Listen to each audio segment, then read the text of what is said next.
உங்கள் ஊரில் பொங்கல் தொகுப்பு கொடுத்தாங்களா? எங்கள் ஊர்லேயும் கொடுத்தாங்க. 1 கிலோ சர்க்கரை, 1 கிலோ பச்சரிசி, இது கூடயே கரும்பும் ஒரு வேஷ்டி மட்டும் கிடச்சிது.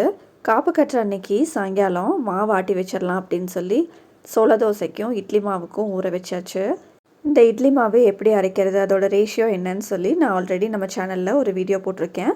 அந்த வீடியோ இந்த வீடியோ கூட லிங்க் பண்ணுறேன், நீங்கள் மறக்காமல் செக் பண்ணிக்கோங்க.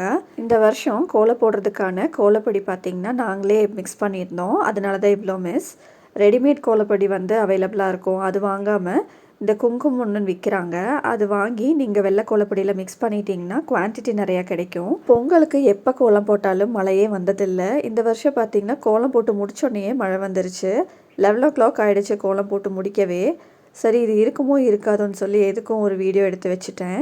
நெக்ஸ்ட் டே மாமியார் வீட்டில் ஒரு கெட் டுகெதர். என்னோடய ரெசிபி பார்த்திங்கன்னா சில்லி கோபியும் பிரியாணியும். அதுக்கானதை ரெடி பண்ணிவிட்டு அங்கேயே பொங்கல் வச்சு செலிப்ரேட் பண்ணி வந்தாச்சு.